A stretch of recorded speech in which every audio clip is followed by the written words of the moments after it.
మార్చి 8 సందర్భంగా చైతన్య మహిళా సంఘం వికారాబాద్ జిల్లాలో సభ నిర్వహించుకున్నారు. ఈ సందర్భంగా అమరులైన సామాజిక ఉద్యమ అమరులనే కాకుండా ఆదివాసీ పోరాటాలలో కొమరం భీము, అల్లూరి సీతారామరాజు లాంటి పోరాటాలలో కూడా ఆదివాసీ స్త్రీలు చేసిన పోరాటాలను గుర్తు చేశారు. ఈ సందర్భంగా వికారాబాదు జిల్లా ఎన్టీఆర్ చౌరస్తా నుండి వికారాబాదు క్లబ్ వరకు ర్యాలీగా వచ్చి ప్రజా కళా మండలి డప్పు సప్పుల మధ్య సభా ప్రాంగణంలో ఆట పాటలతో అమరులకు జోహర్లు అర్పించారు. అనంతరము సభ ప్రారంభం కాగా ఆ జిల్లా అధ్యక్షురాలు స్వర్ణ ఆహ్వానించగా ఆ జిల్లా కార్యదర్శి అలివేలు గారు అధ్యక్షత వహించారు. ఈ సందర్భంగా ప్రజాస్వామ్య రచయితల సంఘం అధ్యక్షురాలు దేవకీదేవి గారు మాట్లాడుతూ మద్యం, మాదక ద్రవ్యాల వలన యువత ఎలా నాశనమవుతుంది, విద్య వ్యాపారమై గవర్నమెంట్ విద్య నాశనమై యువత చదువులకు ఏ విధంగా దూరమవుతుంది, నేటి వైద్యము త్రిశంకు స్వర్గమైందని మాట్లాడారు. ఈ సభలో ఇంకా అరణ్య జ్యోతి, పూజ, రెహమాన్, శ్రీదేవి, జ్యోతి, సిఎంఎస్ మొదలగు వారు ప్రసంగించడం జరిగినది.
ఈ విషయం ప్రభుత్వం ఆలోచించాలి కదా.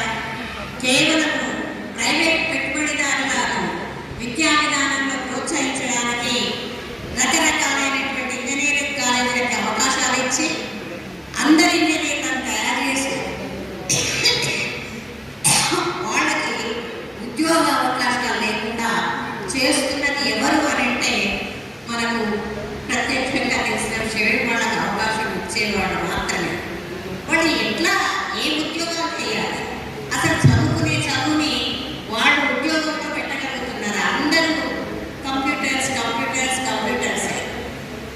హ్యుమానిటీస్ అనేది లేకుండానే పోయింది. మామూలుగా చదువుకునే చదువుల్లో మేము చిన్నప్పుడు ఉన్నప్పుడు మోరల్ క్లాస్ అనేది ఉండేది. నీతి కథలు చెప్పేవాడు, మంచి ఏంటి చెడు ఏంటి అనేది. ఇప్పుడు మంచి చెడు గురించి ఆలోచించే అవసరమే లేదు. ఎవడి బతుకు వాడు ఎంత తొందరగా ఉద్యోగం చేసే పని, ఎంత తొందరగా ఉద్యోగం చేస్తాం. ఆ ఉద్యోగంలో చేరగానే ఓ కారు కొనుక్కుంటామా, ఓ ఇల్లు కట్టుకుంటామా, ఇక్కడ ఇల్లు కట్టుకున్న తర్వాత ఇంకో ఇల్లు కడతామా, ఈ క్రమంలో ఆలోచించడమే తప్ప వాళ్ళు ప్రపంచం గురించి, సమాజం గురించి ఆలోచించగలిగినటువంటి సమయమే వాళ్ళకి లేకుండా పోయింది. ఆ పరిస్థితుల్లో విద్యా విధానాన్ని ప్రభుత్వం ప్రోత్సహిస్తుంది. ఒకవైపు ఇట్లాంటి విద్యను ప్రోత్సహిస్తూనే అన్ని పాలక వర్గాలు కూడా, ప్రతి పాలక వర్గం మద్యపానాన్ని, ఎక్సైజ్ విధానాన్ని, ఆ మద్యపానాన్ని బాగా ప్రోత్సహిస్తుంది. మద్యపానం ఎందుకు ప్రోత్సహిస్తున్నారు అంటే ఆదాయం వస్తుంది. ఆదాయం ఎవరి కొరకు అంటే ప్రజల కొరకు. మరి ప్రజల కొరకు ఆదాయమైనప్పుడు ప్రజల బాగోగులు చూడాలి కదా. మనకందరికీ తెలుసు, గ్రామాల్లో కూడా, ఇళ్లలో కూడా, ప్రతి కుటుంబంలో కూడా మద్యం వల్ల ఎన్ని ఇబ్బందులు పడుతున్నారు. దాన్ని ఎక్కడెక్కడో పోయి వచ్చి తాగి ఇంట్లో కొట్లాడితే పర్వాలేదు, అలా అంతవరకే కాదు. తాగడానికి డబ్బులు లేకపోతే, ఇవ్వకపోతే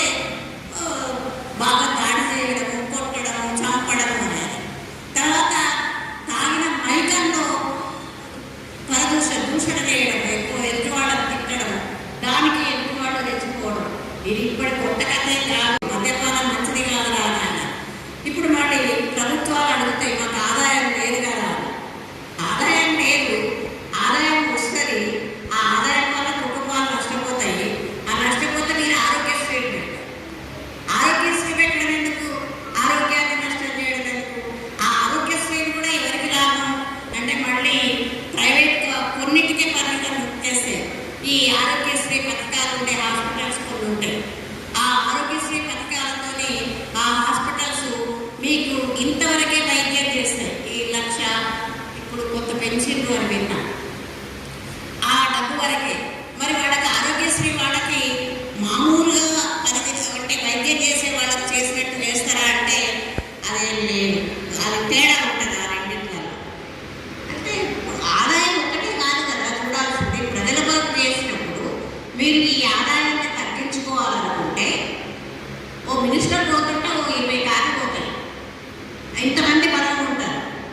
ఆ ఇంతమంది బలగము ఇన్ని కార్లు, ఇంత ఫ్యూయల్, లేకపోతే వాళ్ళకు రకరకాల ఇప్పుడు ఇంకా కొత్తగా ఈ మధ్య కాలంలోనే వచ్చేది వాళ్ళకు పెన్షన్స్.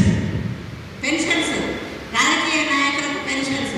రాజకీయ నాయకులు ఒక 5 ఏళ్ళు పరిపాలించడానికి వాళ్ళకు పెన్షన్ ఎందుకు? 5 ఏళ్ళే కదా వాళ్ళు పరిపాలించేది, వాళ్ళకు పెన్షన్స్ ఇస్తున్నారు. ఇట్లాంటి డబ్బులు ఆలోచిస్తే 3 రకాలుగా ఉంటాయి. వాటన్నిటినీ ప్రజల మీద ఖర్చు పెట్టవచ్చు. అనవసరంగా మద్యపానాన్ని ప్రవేశపెట్టి ప్రజల జీవితాలతో ప్రభుత్వం ఆడుకుంటున్నారు. ఆ విషయాన్ని కూడా మనం గమనించాల్సింది. వాటి పట్ల కూడా మనం పోరాడాల్సి. అయితే ఈ వైద్యం కూడా విచిత్రంగా మనము కాలు నొప్పి వేస్తున్నది అంటే మనకు గుండెను కూడా పరీక్ష చేసుకోమనే డాక్టర్లు ఉన్నారు. చెవి నొప్పి వేస్తున్నదంటే ఇన్ని పరీక్షలు ఉన్నారు. ఇది నేను వాళ్ళ మీద వేసే అభియోగం ఏమాత్రం కాదు. నాకు ఒక్కసారి నిమోనియా అటాక్ అయితే పోతే ఆ నిమోనియా అటాక్ అయిన మందుల కంటే వాళ్ళు పరీక్షలు చేసుకోమన్న వాటికి డబ్బులే ఎక్కువైనాయి. 40,000 పరీక్షలకే అయినాయి. పోనీ అదేమన్నా తక్కువైందా అంటే ఏం కాదు.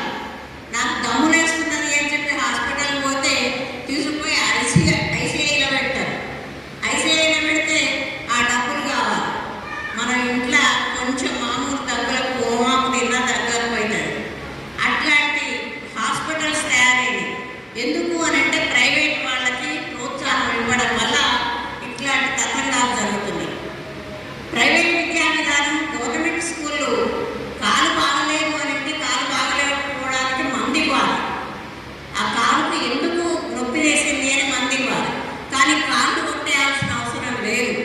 వైద్య విధానాన్ని గ్రామాలలో సరిచేస్తే తప్పకుండా విద్యార్థులందరూ ఆ విద్యార్థి ఆ పాఠశాలకు పోతారు, గవర్నమెంట్ స్కూళ్ళలో పోతారు. రాను రాను అసలు గవర్నమెంట్ సెక్టారే బంద్ అయింది. మీకు తెలుసు, ఇక్కడ వికారాబాద్లో ఉన్నటువంటి ఎస్ఏపి కళాశాల ఎంత పేరు కలిగిందో మీకు అందరికీ తెలిసే ఉంటుంది. విద్యార్థులు లాంటి వాళ్ళకి మేము ఒక 50 లెక్చరర్లు ఉండేవాళ్ళం. చుట్టుపక్కల మహబూబ్ నగర్ దగ్గర నుంచి, సిద్దిపేట దగ్గర నుంచి, సంగారెడ్డి, దైరాబాదు, చెవెళ్ళ, ఆండూరు, పరిగి, కోస్గి, కొడంగల్, ఇన్ని ప్రాంతాల నుండి కాలేజీకి విద్యార్థులు వచ్చేవాళ్ళు.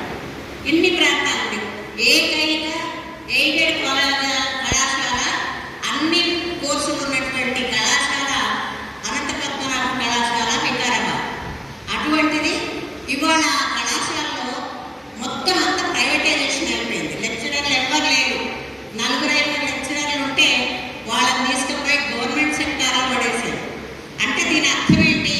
ప్రభుత్వం రిక్రూట్మెంట్స్ లేకుండా, అంటే ఎవరైతే రిటైర్ అవుతారో వాళ్ళ స్థానంలో మళ్ళీ లెక్చరర్లను చేర్చకుండా దాన్ని ప్రైవేట్ పరం చేసి ఇప్పుడు అది మొత్తం ప్రైవేట్ కాలేజీగా చలామణిలో ఉన్నది. ఇది ఎవరు చేస్తున్నారు? ప్రభుత్వం దీన్ని పట్టించుకోవాలి కదా.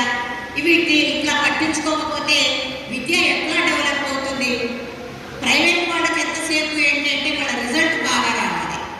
ఆ రిజల్ట్ బాగా రావాలి అనే క్రమంలో ఒక సంవత్సరం క్రితం అనుకుంటా ఈ ఒకటే కళాశాల విద్యార్థులు కొంతమంది వరుసగా మెడికల్ సీట్కు ఎన్నుకున్నటువంటిది పేపర్లో వచ్చింది. మీరు గమనించుంటారో లేదు.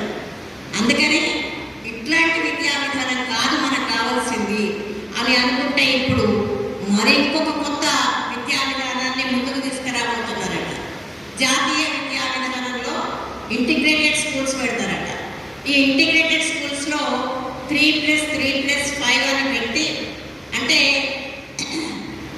ఒక మాధ్యమిక విద్య మిడిల్ స్కూల్ వరకు మాత్రమే గ్రామాలలో విద్యను పెట్టి ఆ హై స్కూల్ విద్యని ఇంటర్మీడియట్తో కలిపి ప్రతి జిల్లాకు ఒక కళాశాలను పెడతారు.